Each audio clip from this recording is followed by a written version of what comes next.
Estudio en el libro de Romanos. Valdría la pena que usted lo anotara ahí en su Biblia la fecha del día de hoy para saber que vamos comenzando ahora 16 de octubre, si no me equivoco, el estudio del libro de Romanos. Es un libro pero muy interesante. Bueno, terminemos a esto. El complemento del libro de Romanos es el libro de Hebreos. Son los libros que manejan la gracia y la consumación de la gracia, que es el libro de Hebreos. El libro de Hebreos se considera en la teología uno de los libros más difíciles de interpretación. Se puede leer parejito y no tiene problema, pero cuando usted lo comienza a escudriñar no tiene fondo. Es una cosa profundísima, pero sí lo puede leer y sin ningún temor a leerlo, y por lo que yo he dicho, no le vaya a levantar una barrera al libro. Léalo e interprételo como cuando usted tiene su lectura bíblica. Pero el libro de Romanos siempre se enseña en el seminario Romanos en un semestre y Hebreos en el segundo. Es el complemento. Daniel en un semestre, Apocalipsis en el otro. Y así se va para ir complementando. Estudia Pentateuco en un semestre y luego libros históricos en el otro. Son complementos el uno del otro. Van separados, se complementan muy bien. La lectura va a estar para comenzar en el capítulo 1, versículos del 1 al 7. Y para una participación mejor de todos, vamos a leerlo al unísono. Vamos en el 1. Pablo, siervo de Jesucristo, llamado a ser apóstol, apartado para el evangelio de Dios, y que él había prometido antes por sus profetas en las santas escrituras, acerca de su Hijo, nuestro Señor Jesucristo, que era del linaje de David según la carne, que fue declarado Hijo de Dios con poder según el Espíritu de santidad por la resurrección de entre los muertos, y por quien recibimos la gracia y el apostolado para la obediencia a la fe en todas las naciones por amor de su nombre, entre los cuales están también vosotros, llamados a ser de Jesucristo. A todos los que estáis en Roma, amados de Dios, llamados a ser santos, gracia y paz a vosotros, de Dios nuestro Padre y del Señor Jesucristo. Padre, bendice el inicio del evangelio de la fe y de la gracia. Te suplicamos, Señor, de que cada uno de los aquí presentes podamos comprender la magnitud y la profundidad de la gracia de Dios. Te lo pedimos en el nombre de Jesús. Amén. Pueden tomar asiento, mis amados. Hay una pequeña introducción en el libro, detalles que tienen que tomarse en cuenta, pero no lo vamos a hacer muy largo. Uno de ellos es que se le llama el Evangelio de la Gracia. Y por favor entienda que cuando nos referimos a él, no nos vamos a referir simplemente como una herejía, tratando de decir de que los evangelios solo son 4. Sí, Señor, solo son 4. Este es un seudónimo que se le ha puesto como el Evangelio de la Gracia. Tiene unas 4 o 5 palabras que son claves. Una de ellas es la gracia, justicia, justificación y ley. Son las palabras más clave dentro de todo el libro. Pero también es la carta más larga del Nuevo Testamento. Es lo más extenso de las cartas también del apóstol Pablo. Es una de las la más extensa. Y se le llama, su principal objetivo es la doctrina de la salvación. Recuerde que esto de la doctrina de la salvación es lo que ha hecho posible que Pablo, estando en una de las ciudades de Corintio, no estamos muy seguros por dónde él estaba, él escribió a Roma por la ansiedad que tenía él de llegar y poder hablar con aquellos que estaban teniendo problemas que ahora nosotros estamos teniendo. Usted sabe que la Biblia es un libro contemporáneo, nunca cambia de fecha. O sea, como lo podemos estudiar en los tiempos de los romanos, lo podemos estudiar en nuestros propios tiempos. Da igual, encaja perfectamente. Por eso es el libro. Cuando usted lee un libro de historia, y nosotros incluso los libros de teología, pues mira qué grandes chascos muchas veces se lleva. Hay un escritor que es muy bueno, muy conocido, Y es que escribió hace como 10, 12 años unos libros acerca de profecía, donde veía que el tiempo y la conflagración de los planetas y aquella cosa que iba a ocurrir en el año 92, que los planetas se iban a poner en línea y que entonces iba a haber un gran caos. Pasó el 92 y no hubo nada. Y todos lo predicamos, basados en la pirámide de Egipto, que tiene un hoyo arriba y que por ese hoyo entra una luz perpendicular y que el sol nunca ha estado perpendicularmente entrando por ese hoyito, y que el día que pasa, y en ese tiempo el 92 tenía que llevar el hoyito, tenía que llevar el sol por ese hoyito, llegó, pegó el sol y no pasó nada. Los libros se terminan. La historia fue escrita por el hombre, pero la Biblia es contemporánea. O sea, ¿cuál era la necesidad de la salvación? El problema es que había todo ese pleito que hay en la actualidad. Que unos pierden la salvación, que otros si no hablan en lenguas no son salvos, que otros si no tienen los dones del Espíritu no son salvos. Otras personas dicen que se debe de adorar como salvación tapándose la cabeza, otros con manga larga, en fin, todas las formas como el Evangelio es presentado. Ahora, la Biblia nos enseña y nos da la forma para no pelear con nadie. Y nos dice: escudriñadlo todo y retened lo bueno. No, porque fulano hace una cosa o hace la otra, nosotros vamos a querer discutirnos o pelear. Al contrario, recuerde que la fe, la salvación es por fe. La salvación es por creer en Jesucristo, no por brincar en una silla o por taparse la cabeza. Si se la quieren tapar, gloria a Dios. Yo no me la tapo porque me da dolor de cabeza. Así que le digo, mucho calor en la cabeza. Es lo contrario, si yo me la quiero tapar, me la tapo también, no hay problema. Ahora, pero sí, cuando llegue al cielo voy a buscar al que inventó las corbatas. Ese sí lo voy a ahorcar yo. Ese sí, porque ¿quién inventó esas cosas? Andar socado del buche, ¿verdad? Eso no sé, pero como si hay que andar, ni modo, ¿verdad? Lo que hace el mico es el mono. Así que, ahora, lo principal es la doctrina de la salvación. Aquí todo esto es salvación, pero no vamos a estar hablando que acepte a Cristo, acepte a Cristo. No. Estamos hablando de la salvación en el hecho de lo fácil, la elasticidad, la justificación, y luego también a aquellas personas, y esto vamos a entrar en un buen detalle, y es el hecho de que sí o no se pierde la salvación. Eso ha sido un problema. Y el pleito que se tenían estos eran que habían emigrado a Roma, porque usted sabe que Roma en ese tiempo era como los Estados Unidos. Ellos querían hacerse ciudadanos romanos, algunos israelitas y toda esa gente del Medio Oriente, para poder viajar a la gran metrópolis, ¿verdad? A la gran Roma, esa cosa tan apoteósica, el Imperio Romano. Entonces había mucha gente que habían emigrado, así como hay ahora salvadoreños y hondureños en Estados Unidos, pues ellos habían emigrado a Roma. Y entonces Pablo tenía problemas que allá se estaban discutiendo, el problema de cómo eran salvos y cómo si se perdía y cómo era esto y cómo. Entonces Pablo comienza y escribe una de las epístolas más teológicas y más bonitas y más sencillas. Pero se requiere también, fíjese bien, y por favor, a estos miles de personas que están esta noche, grábese esto en la mente si usted quiere interpretar bien el libro de Romanos. Pero fíjese bien, busque la salvación y entienda que no se pierde. Si usted piensa que se pierde, se enreda. Esa es la clave para interpretar Romanos. La clave es facilísima. Fíjese que cuando vamos a la cátedra a enseñarlo en teología, a enseñarlo en los colegios, resulta que usted comienza guadrón, ¿verdad? A preguntar que si se pierde aquí, que si se jala allá, que si... Ya se enredó la clase.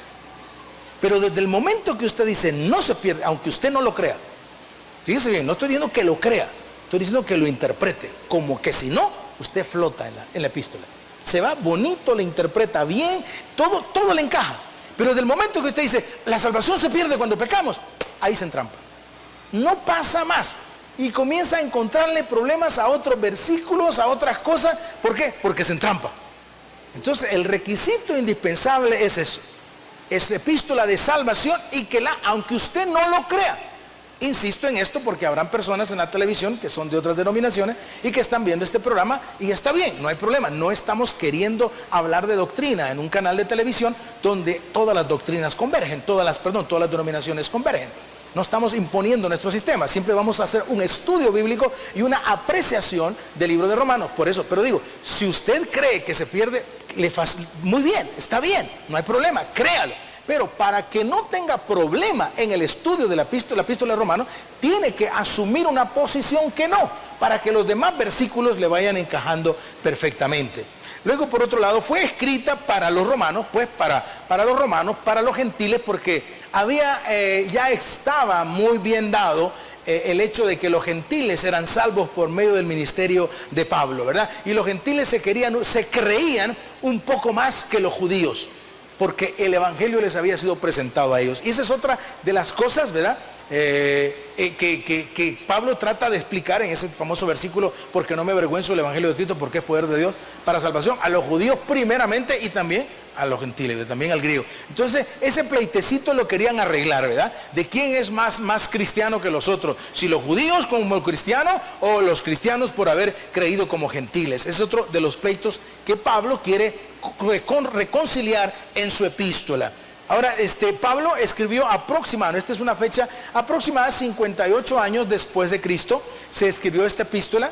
Y Pablo siempre en su epístola demuestra el deseo ferviente de ir un día a Roma, de hablar con ellos cara a cara. Nunca se imaginó que iba a llegar preso, nunca se imaginó que iba a llegar esposado y que iba a estar, y fue atendido muy bien. Pablo tuvo 2 viviendas en Roma, una donde estuvo al principio antes de apelar a César, y luego después donde lo tuvieron por consideración, porque mucha gente lo respetaba. Lo pusieron en una casa más confortable, y ahí murió escribiendo sus epístolas. Pablo nunca volvió a salir de Roma.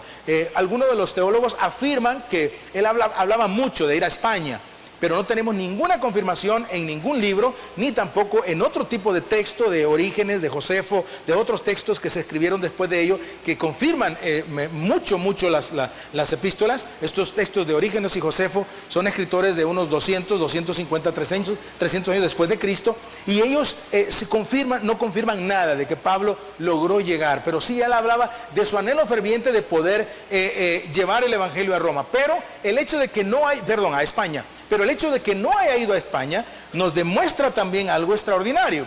Él no fue a España, pero el evangelio llegó a España. Pero el evangelio llegó a América. Y eso nos enseña lo que es la simiente, lo que es sembrar la semilla. Nos da esa enseñanza. Muchas veces nosotros no queremos ni siquiera compartir algo ahí. Y ahí va a haber el apóstol una exhortación evangelística que nos hace en la lectura que tuvimos hace un momento, y ya la vamos a estudiar. Luego el mensaje principal de toda la epístola es la justificación por medio de la fe. Eso es el mensaje. Usted no tiene que hacer absolutamente nada por sus pecados. Fíjese bien, absolutamente nada por sus pecados. Desde el momento que usted tenga que hacer algo, por ejemplo, usted tiene, como lo más común en el evangelio hoy en día, es que usted recibe a Cristo, pero tiene que venir a la iglesia. No hay tal filosofía, no hay tal doctrina, no es así. La justificación por medio de la fe. Pero entonces, ¿cómo va a ir la persona a la iglesia? Si ha creído en Cristo, el Espíritu Santo le pondrá el deseo de congregarse. Pero entonces, ¿qué me más da? Y yo acepto a Cristo y sigo pecando. Si usted sigue pecando, no acepto a Cristo. Es que es sencillo. Si usted no siente un cambio, pero sigo pecando, ok, pero le molesta el pecado, me molesta, entonces es usted creyente. Pero si sigue pecando y le vale un sorbete y toma trago y hace esto y hace parranda y hace el otro y tan tranquilo como que si nada ocurre, no aceptaba a Cristo. Muchas veces hemos tenido encuentros así con personas que aseguran que la salvación se pierde. Y antes de comenzar la epístola, quiero decirle dónde convergemos en esta situación. Dicen los hermanos queridísimos pentecostales, los carismáticos, que la salvación se pierde. Ok, ¿qué dicen los bautistas? Que la salvación no se pierde. Entonces dice, ¿qué sucede? Dice que cuando una persona, digamos, dice, un miembro de la iglesia continúa en pecado y entonces anda en pecado, él pierde la salvación. Bueno, según ustedes la pierde, y según nosotros nunca fue salvo. Estamos igual. Entonces no tenemos problema. ¿Para qué vamos a pelear? Pero es que mire, ese hombre va a la iglesia y hace esto y el otro, y eso aquí hace el otro. Pues nunca aceptó a Cristo, sí. Simplemente creyó él que había aceptado. Para ustedes lo pierde, para nosotros nunca lo fue. Y el hombre sigue siendo condenado. Entonces, por eso antes de iniciar esto, porque toda la epístola basa en la justificación por medio de la fe. Luego también dice la frase predominante, la frase más predominante de toda la epístola, es poder de Dios para salvación a todo aquel que cree. Fíjese bien, a todo aquel que cree. Poder de Dios para salvación. No, aquí no hay personas, no hay clase, no hay impedimentos físicos, no hay condición marital, no hay condición de reo, no hay condición judicial, no hay condición sexual para los bisexuales o transexuales o homosexuales, para todo aquel que cree. Y sí le dedica un buen espacio al homosexualismo, le dedica un tremendo espacio. Y es más, es duro y denota lo difícil que es salir de ese problema. Capítulo final del 1 y principio del 2. Lo difícil. Dios, cuando habla de la epístola, lo declara sin esperanza, abandonados, entregados, terminados. Difícil. Pero ya vamos a ir más adelante con eso. Ahora, las 5 palabras claves se las dije en su momento: justicia, fe, justificación, ley y gracia. Y el problema de la rivalidad. Muy bien, vamos ahora a buscar ahora vamos allá a la Biblia en sí. Pablo, siervo de Jesucristo. Ahora vamos a hacer un exégesis para que vaya aprendiendo bien, un exégesis de palabras. Y yo quiero que usted marque la palabra y yo le voy a ir explicando cada palabra. Antes acostumbrábamos que, claro, cuando éramos 1500 en la Sultana, en un culto, pues acostumbramos a hacer preguntas, pero ahora, imagínese usted, no terminamos ahora. Y si me las manda por correo, le prometo que no las voy a leer. Así que no habría tiempo. Ok, siervo, lo explicamos el domingo un poquito, siervo. Pablo, siervo. Usted dice, cuando aquí nosotros decimos, Dios le bendiga, siervo. ¿Qué es la palabra siervo? Siervo es también la palabra esclavo. Pero es un esclavo voluntario. Explicamos el otro domingo que habían personas que para pagar una deuda se entregaban a servir a sus acreedores. Y entonces ellos, pero el acreedor era tan buena gente, pero tan buena gente, que entonces venía el acreedor y lo trataba tan bien, que al final de la deuda el muchacho ya podía irse libre. O venía el famoso año del jubileo, que trabajarás para él 6 años y en el último año tienen que ser soltados todos los esclavos. Entonces, pero este hombre venía el año del jubileo y decía, yo no me quiero ir. Entonces le dice, mira, pero a mí me van a criticar porque yo tengo por la ley de Moisés que haberte soltado ya, porque ya tú me pagaste. Dice, yo no me quiero ir, yo me declaro siervo. Esa palabra es diferente. No es, la palabra esclavo en el hebreo no es, en el castellano solo tenemos una opción, pero en el hebreo hay muchas opciones. Entonces, este tipo de esclavo es una persona que voluntariamente, entonces le harían un hoyito, ya sea en la nariz acá o en la oreja, y le pondrían un arito blanco. Casi siempre era como de marfil, una cosa blanca aquí.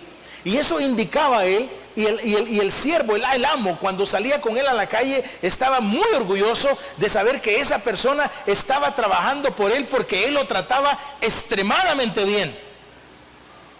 No es la idea que tenemos algunos predicadores y algunos servidores del Señor, que hay que destruirse a sí mismo, ¿verdad? Porque Él es mi amo, Él es mi dueño, Él es mi ser, y yo estoy completamente a sus órdenes, y aquí soy mi Señor. No.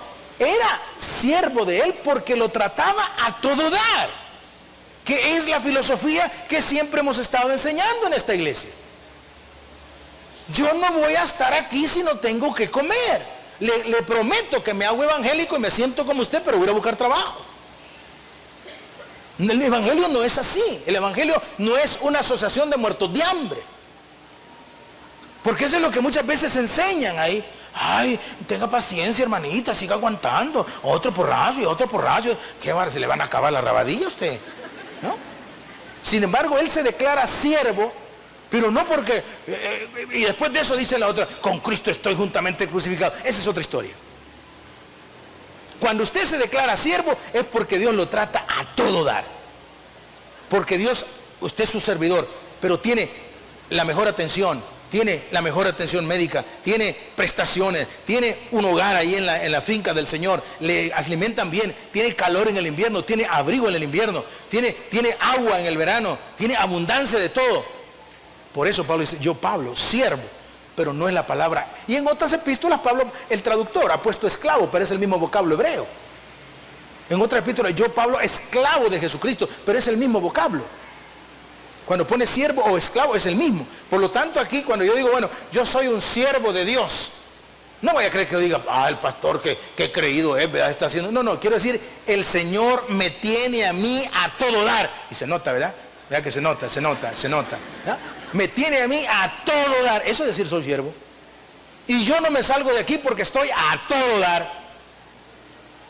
Y yo jamás voy a dejar a mi Señor porque yo me he hecho su esclavo, porque yo gratuitamente soy su esclavo, porque allá no tengo que comer y aquí tengo que comer. Esa es la expresión.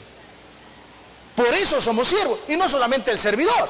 Siervo es cualquiera del Señor.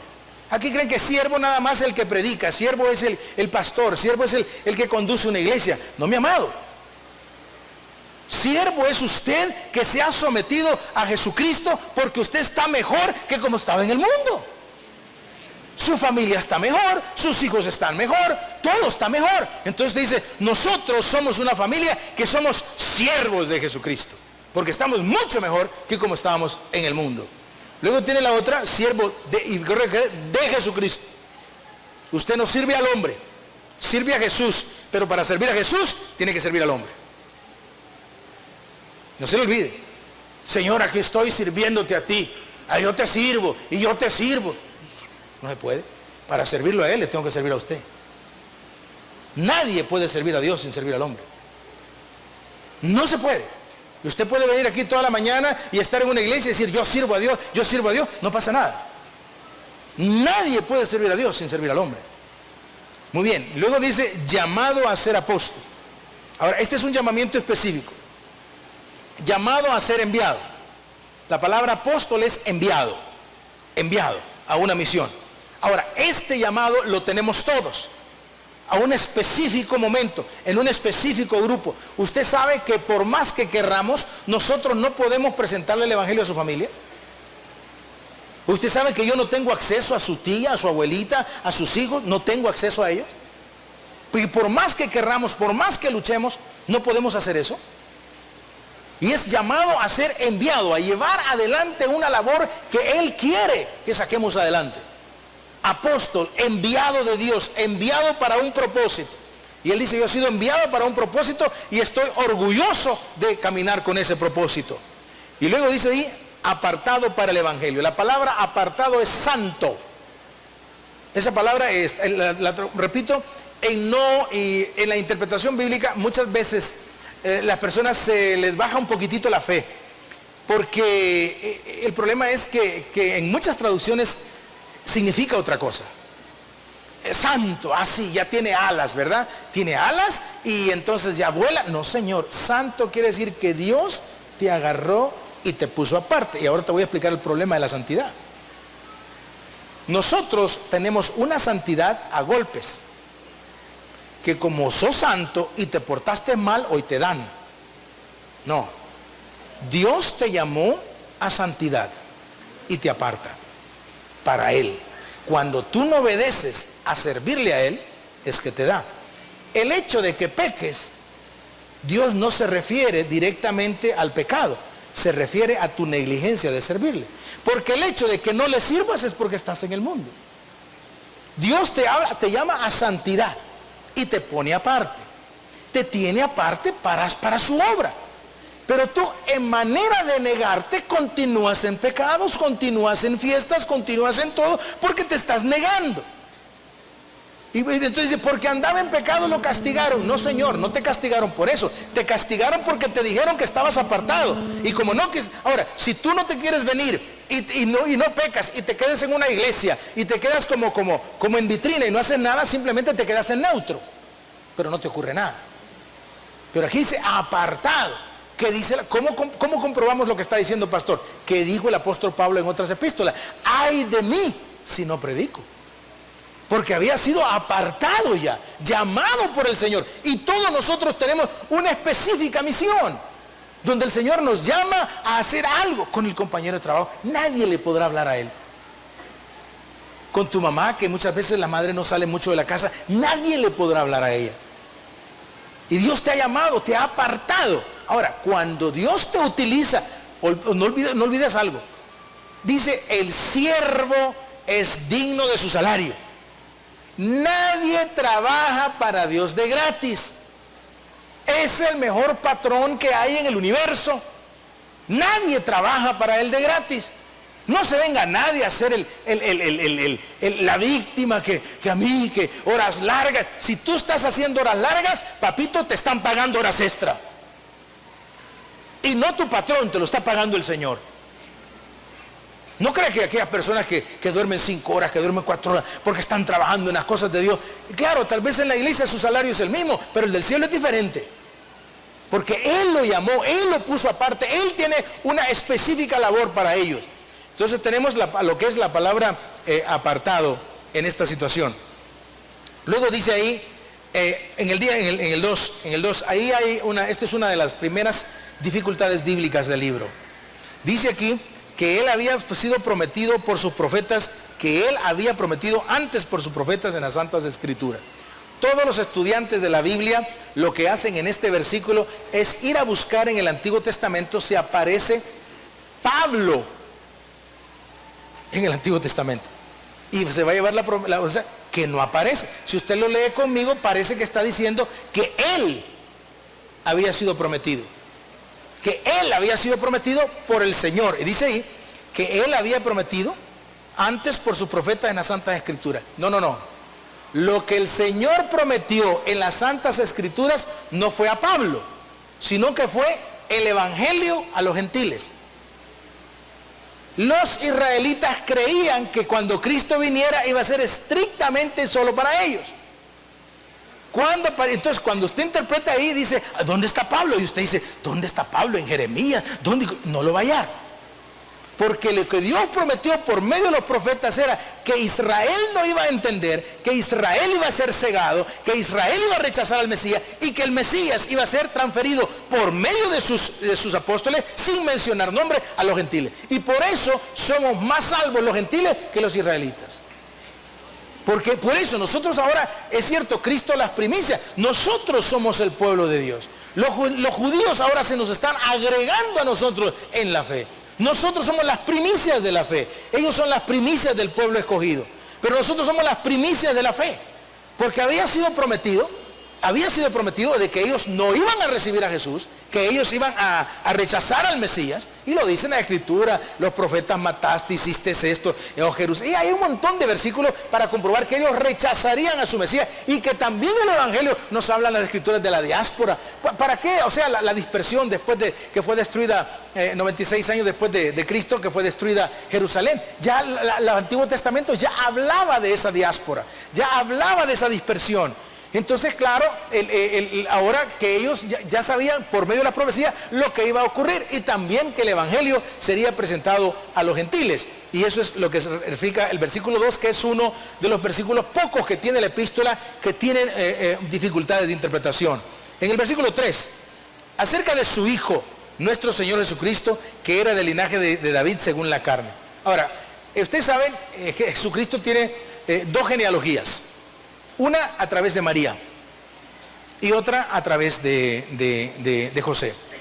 José no tiene nada que ver con su sangre ni con nada. José es su padre adoptivo. Pero Dios, en su tremenda inteligencia, omnisciencia, ¿verdad? Recuerde que Jesús vino acá y dice, señores, yo soy el Mesías, el Rey de Reyes y Señor de Señores. No, mátenlo, crucifíquenlo. Entonces, pero dígame usted, los judíos siempre andan hablando de genealogías. ¿Y usted hijo de quién es? Usted se ha fijado, las personas de edad no le preguntan ni cómo se llama uno, sino que le dicen, mire, ¿usted quién es su papá? Y usted le dice a su papá, yo conozco a su tío, usted está tal, ¿cómo no? Yo soy amigo de fulano. Ya se van, al ratito ya andan por allá por la frontera de Chalatenango, ¿verdad? Ya van con toda la genealogía para atrás. Los judíos son así. Los judíos siempre andan con genealogías, pero tremendas, ¿verdad? Entonces, claro, Dios ahí dice, según la carne, del linaje de David según la carne. Según las dos, María desciende, de acuerdo al libro de Lucas, de acuerdo al libro de Mateo, y José desciende de David, los dos. O sea que David, ya sea por su padre adoptivo o ya sea por su madre, Jesús por su padre adoptivo y por su madre, tiene derecho a ser el rey. porque los dos descienden, los dos padres son descendientes de David, tanto José como María. ¿Usted quiere decir, ellos se casaron con una pariente? Más o menos. Pero era para poder conservar el linaje que era necesario para aceptar el reino mesiánico de Jesucristo. Ahora vamos en el 4. Que fue declarado Hijo de Dios con poder según el Espíritu de Santidad. Esto es una recopilación de lo que apareció en el momento del bautismo. Y esto habla a muchas personas que aún no se quieren bautizar. Muchas personas que están pensando en bautizarse todavía, que no sé, porque le da vergüenza, porque no tiene tiempo, porque es más importante irse temprano de la iglesia y porque los bautismos son hasta las 11 y cosas como eso. Aquí en el momento del bautismo suceden cosas lindísimas. Primero tenemos la primera aparición visible al pueblo del Espíritu Santo. No había nunca el Espíritu Santo aparecido visiblemente.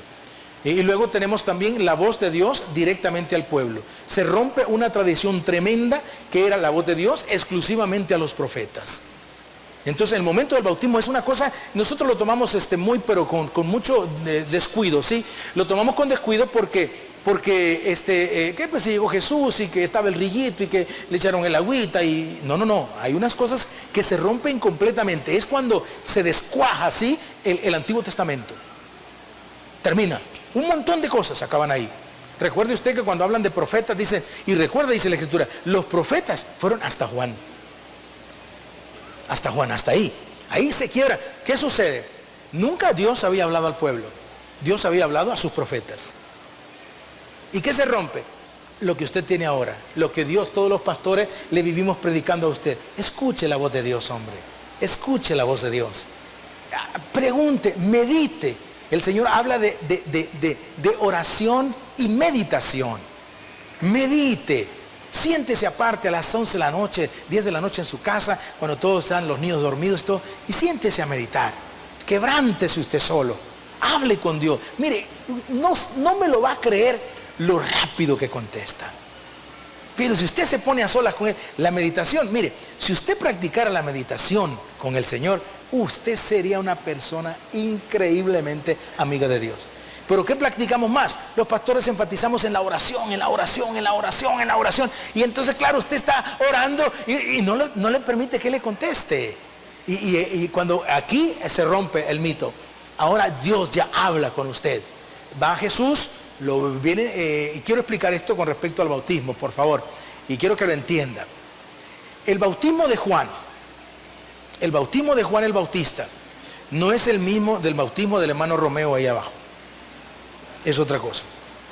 El bautismo de Juan era para dar muestras de que yo me había arrepentido. El bautismo de Juan era la reconciliación, por decirlo así, que practican ahora las iglesias evangélicas al fin del culto. Y era cuando, volvamos un poquito atrás a las bodas de Caná. Cuando María le ordena al maître d' que vaya y le diga al Señor que por favor convierta el agua en vino. Dice que habían unas tinajas para la purificación. ¿Qué es la purificación? Es una ceremonia donde usted, claro, el que tiene plata tiene tinajas. Es como acá, el que tiene plata tiene bautisterio y las iglesias que no tienen plata van a Ilopango. Igualito. El que tiene plata tiene tinajas. El que no tiene plata va al río Jordán. ¿A qué? Al ritual de la purificación que se hacía 1 o 2 veces al año. Usted iba delante de toda su gente en la purificación y agarraba el agua y se echaba.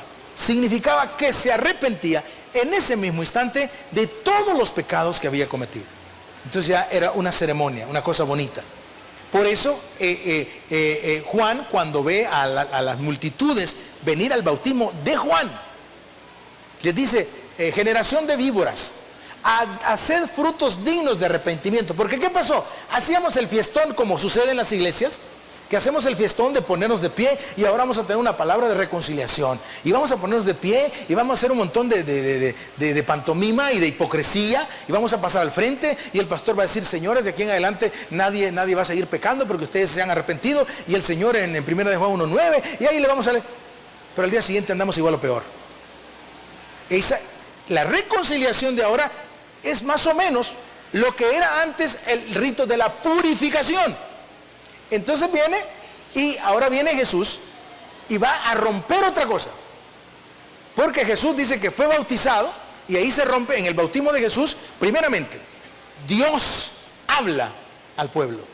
Primera cosa que ocurre en el bautismo de Jesús. Segundo, podemos percibir visible y materialmente la presencia del Espíritu Santo. Cosa que nunca había escuchado. Tercero, el evangelio de la purificación, el bautismo de la purificación queda totalmente abolido al bautismo de la demostración. O sea, antes yo me purificaba, yo tenía temor y guardaba mis pecados por medio de la sangre de machos cabríos que yo llevaba una vez al año al altar, antes del Antiguo Testamento, antes de la cruz. Después de la cruz ya no, un solo sacrificio, Cristo los quita para siempre, estamos mejor ahora. En el bautismo lo mismo. El bautismo era que yo me estaba arrepintiendo. Ahora, cuando me voy a bautizar ahí el domingo, ¿qué es lo que ocurre? Es una identidad al nuevo pacto. Una identidad. Por eso decimos, sepultado con Cristo, resucitado a una nueva vida. Ya no es una ceremonia de purificación. Esa agua no purifica. Esa agua no limpia, esa agua no lo hace ni más cristiano. No, estamos dando una identidad que ahora nuestros pecados ya no requieren una ceremonia de purificación, sino que han sido enterrados con Cristo. Ya no hay más. Nadie los puede desenterrar, están terminados. Ya no necesitamos andarnos purificando todas las veces. Ya no, de una sola vez y para siempre, Cristo purifica al creyente cuando Él extiende, se va por la fe en su presencia o lo recibe como su Salvador personal. Entonces, vemos ahí de lo que dice que fue declarado hijo de Dios con el Espíritu de Santidad. Ahí vemos que aparece la voz de Dios en medio del Jordán y aparece Jesús. Ahora fíjese bien. Ahora le van a dar a usted forma las palabras de Juan el Bautista a Jesús. Le dice, tú no necesitas ser bautizado. Le dice Juan a Jesús, yo debería ser bautizado por ti. Y dice el Señor, no, este es un mandamiento de obediencia. Pero ¿por qué le dice que tú no necesitas? Porque es el Cordero sin mancha. ¿Y de qué se va a arrepentir? Y pues muchas veces nosotros para hacer bautizar la gente dice, mire, si hasta Jesús fue y se bautizó. No, entonces él dice, pues, esto se hace como un mandamiento de obediencia. Obediencia. Porque toda la gente llegaba con la hipocresía que lo hacemos hoy en día. Si la Biblia es tan contemporánea como lo hace 2000 años. Hoy en día, para él, así, hermanos, y a mí le digo, en esta iglesia nunca lo hemos hecho, en los 20 años que tenemos de existir. Nunca hemos hecho esa ceremonia de que los que se quieren arrepentir de sus pecados. No. ¿Para qué? Que pasen al frente y va a ver que todos los domingos son las mismas personas que pasan. Las mismas. Y los que lo necesitan se quedan sentados como que fueran santos. ¿Para qué? Sabemos que Jesucristo nos ha lavado de una vez y para siempre. Ya no tenemos necesidad de esa situación. Gloria a Dios. Muy bien, que fue declarado por medio del Espíritu Santo, la palabra del Señor en el momento del río Jordán. Este es mi Hijo muy amado, en quien tengo complacencia, a Él oíd. Ahí nos manda otra vez el ingreso de la fe. Pero quiero decir una cosa, usted no puede creer en Cristo sin oír. Esta iglesia no depende de las sillas. Esta iglesia no depende de los diáconos y del pastor. Esta iglesia depende de este alambre por donde sale el mensaje, la palabra de Dios. La fe, hoy en la mañana entré y habían bajado 2 parlantes que le estaban cambiando unos Twitter. Me entra pánico a mí. Porque mire, se pueden romper todos los buses, se pueden romper lo que sea, pero sin sonido estamos perdidos. Me entra pánico. ¿Por qué? Porque la fe es por el oír y por el oír la palabra de Dios. Y ahí dice, fíjese el mandato de Dios. Este es mi Hijo muy amado. Cuidado con jugar con Él. Cuidado con jugar con Él. En quien tengo complacencia, quien dice yo estoy totalmente metido en Él. Esa es la interpretación. Yo estoy totalmente, no es cosa que tengo complacencia que yo le quiero, no, yo estoy totalmente metido en Él. Esa es la interpretación del vocablo en el griego. Estoy metido totalmente en Él. Entonces, en quien tengo a Él oíd. A mí no, yo no voy a hablar. Y nunca más volvió Dios a hablar ni a ningún profeta ni a nosotros. Que no sea por la palabra de Jesucristo. Se cierra de nuevo. Usted lo puede buscar en toda la Biblia. Aparecen los ángeles. en la ascensión del Señor. Palabra muy, muy lindísima. Habían 500 personas, estaban en el monte. Jesús comienza a subir en una nube. Y aparecen los ángeles y dice: varones galileos, ¿qué estáis mirando? A este mismo Jesús, en la misma forma como le veis subir, en esa misma forma le veréis venir. Ahí. Pero no volvemos a escuchar la voz de Dios. ¿La escucha Juan? De nuevo en el Apocalipsis, me va a decir usted. Ahí en la isla de Patmos, allá por los años 90, que el pueblo fue encarcelado, este pobre muchacho, y estaba todo rendido y tirado en la isla de Patmos, encarcelado por el Evangelio, y aparece un ángel y le dice: Juan, levántate. ¿Aparece quién? Un ángel. No, sí, un ángel, no Dios. Y ese ángel era Jesús. Por eso el Apocalipsis se llama la revelación de Jesucristo. Entonces Jesús le habla, pero no aparece ya Dios Padre nomás. Le entregó todo al Hijo. Y hay personas que pasan acá y dicen: Jehová Dios bendice aquí, y Jehová. No, está bien, Señor. Jehová está bien, pero todo por medio de Jesús. En quien tengo complacencia, en Él estoy yo introducido. Luego vamos ahora al 5. ¿Por quién recibimos? Ahora aparece por primera vez. Vamos a terminar el 4. Con poder según escrito de santidad para la resurrección, por la resurrección de entre los muertos. Está ya anunciado. Recuerde que el Evangelio sería una farsa, la iglesia sería una farsa y la Biblia sería una farsa si Jesucristo no hubiese resucitado. Todo sería una farsa sin la resurrección. Jesucristo tenía a cometer, ¿y cómo lo comprueba? Recordemos las palabras del apóstol Pedro cuando le dijo: Señor, él dijo: Pedro, tengo que morir, este cuerpo va a ser destruido, este cuerpo va a sufrir estas cosas, y el Señor dice, Pedro, apártate de mí, Satanás. ¿Por qué? Y no es que yo lo estoy defendiendo y me está ultrajando, pues. No, el problema es que tenía que cumplirse todo lo que ha sido planeado desde antes de la fundación del mundo. Y ahí, cuando estemos en el libro de Efesios, podemos estudiar esa situación de lo que es la preexistencia de Dios, que es un poquito complicado. La mente hay que estirarla un poquitito para medio saborear la preexistencia. O sea, el hecho de que Dios siempre fue y nunca dejó de ser y ha sido siempre. Se enreda un poquito, ¿verdad? Bueno, mejor vamos a hacerlo para otro día. Muy bien. El 5. ¿Por quién recibimos la gracia y el apostolado? Fíjate bien, aquí viene el pago que te están reclamando. De gracia recibiste.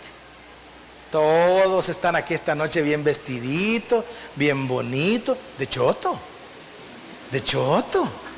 Sí, antes cuando andábamos en el mundo aquí, ni para el bus teníamos, pues. Esta es hora que íbamos volando, caíte para la casa, pata, pues. ¿Ya? Y ayer fue día de pago y hoy ya estábamos con los chorrevales otra vez, pues. ¿Ah? Sí, pues, de gracia. Ahora, fíjese bien, dice de gracia, pero inmediatamente te lo cobran y te dan, no crea, con el Señor es dando y dando. Mira lo que dice después en el 5. Gracia, dice, recibimos gracia y el apostolado para la obediencia de la fe. Bueno, señores, ya recibieron a Cristo, ya son creyentes, ahora se me ponen bien las pilas y nos vamos a ir a evangelizar. Para la obediencia de la fe. ¿Cómo es que vos has descubierto que Jesús es el Rey, que Jesús te perdona, que Jesús es tu Salvador, que Jesús te arregló tu casa, que Jesús te arregló tu vida, que Jesús te trajo tu esposa, que Jesús te trajo tu suegra, que Jesús, el único daño que nos hizo, que Jesús te hizo todas las cosas, y no vas a ir a comunicarle a la gente? ¿Ah? No le vas a ir a comunicar. Y ahí dice, recibimos de gracia para el apostolado. No para que te quedes sentado ahí, viviendo ¿cómo se llama? Engordando de Biblia. No, lo recibimos para ir a hacer por otros lo que Él hizo por nosotros. Inmediatamente dice, recibiste de gracia para la obediencia de la fe en todas las naciones por amor de su nombre. ¿Cuál es? Bueno, amor de su nombre. Sí, la palabra Salvador. Jesucristo quiere decir el Salvador, el Mesías.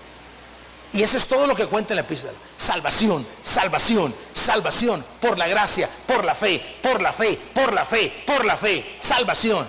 Y luego pasamos acá, en el 7, en el 6, entre los cuales están también vosotros llamados a ser de Jesucristo. Todo el mundo. Toda persona que anda en el mundo sin Jesucristo se nos ha escapado de la red.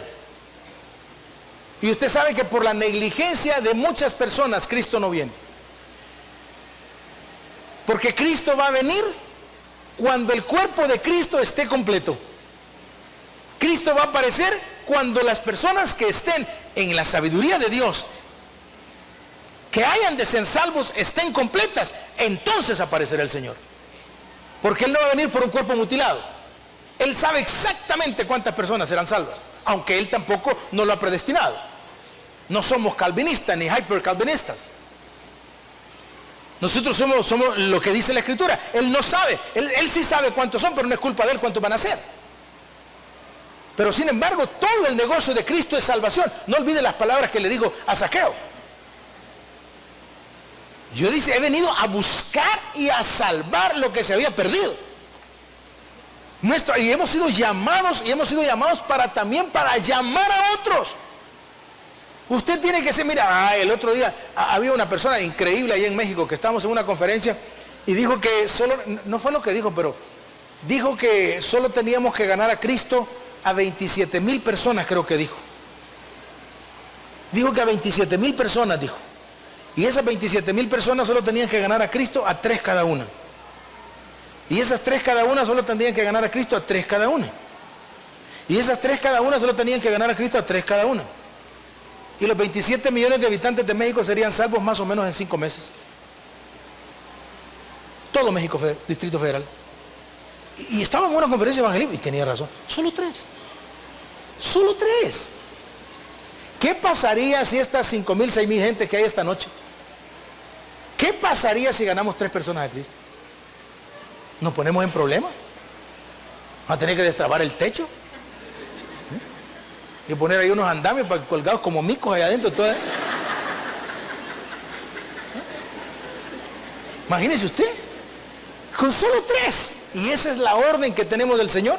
Dice, entre las cuales están vosotros llamados a ser, en el 7. A todos los que estáis en Roma, amados de Dios, llamados a ser santos. Fíjese bien, por favor, no se me traume con la palabra santo. Lo insisto y lo repito. Porque una de las grandes virtudes del Evangelio de la gracia, del Evangelio de Romanos, una de las grandes virtudes es la elasticidad de la gracia. Y cuando hablo de elasticidad no hablo de la permisidad de la gracia. Muchos confunden la elasticidad con la permisidad. No estamos permitiendo, Dios no está permitiendo, pero sí tiene la elasticidad que cuando caes detrás de cualquier horrendo crimen que hayas hecho, Dios te perdona. Él nunca lo permitió, pero siempre te recibió. Ahora, nuestra mente tiene un problemita y al entender estos dos factores, de la permisión. Por eso algunos teólogos han sacado la teología de la voluntad permisible de Dios. No hay tal cosa de voluntad permisible de Dios. Dios nunca va a permitir el pecado. Dios jamás va a permitir que usted ande haciendo sandeces. Jamás lo va a aceptar. Pero sin embargo te va a aceptar a ti. Dios detesta horriblemente el pecado. Dios no quiere saber de pecado. Es horrendo, es abominación a Él. Pero ama entrañablemente el pecador. Mire qué cosa. Y el hombre lo que hace es unir las dos personas. Unir los dos efectos, el pecado con el hombre, y si usted agarra el pecado con el hombre, te odio porque sos pecador. Pero Dios no, Dios agarra el pecado, lo pone bajo la sangre de Cristo y agarra a la persona y lo siente en el reino de los cielos. Mire qué cosa. Es increíble, y de eso trata el libro, ¿verdad? De ser justificados por la fe. Y la Biblia dice que siendo justificados por la fe, ¿qué se necesita para ser salvo, pastor? Creer en nuestro Señor Jesucristo, nada más. Estaba el otro día un hombre, le había metido 5 balazos en la esquina de la casa. Y yo escuché las detonaciones y luego corrí y estaba el hombre metido en un garaje. Pero cabalito, se las contaban muy bien, las 5, pero fue como que lo agarraron así nomás. Y yo en ese momento lo comenzamos a atender y no se me ocurrió otra cosa que decirle, mira, así te vas a morir. Y él se me quedó viendo, digo, te vas a morir. Quiero que recibas a Cristo como tu Salvador personal. Y entonces viene él y me dice, sí. Y cada vez que hablaba le comenzaba ya a salir la sangre por la boca. Y me dice, sí. Y yo me hinco a la par de él, le agarro la cabeza para que no se fuera a atorar con la sangre, ¿no? Y entonces comienzo y digo, vas a repetir conmigo esta oración. Y el hombre comienza a repetir conmigo. Y luego llega un pick-up y lo ponen ahí en el pick-up y se lo llevan. Y aparece un cristianito, ¿verdad? De aquellos sabrosos, medio sobados, con cerebro reducido a la enésima potencia, ¿verdad? Así como, ¿verdad? Así chiquititísimo, a la infinitesimal, así, sí, reducido todavía, ¿verdad? Entonces, microchip de esos así que ya no da más. ¿Cómo me prueba que es salvo? Mire, me dio tanta cólera Y yo fui y saco mi Biblia y le digo, mira, vení para acá. ¿Quién manda, vos o el Señor? El Señor, me dijo. Todo aquel que invocare el nombre de Dios será salvo. Vamos a orar.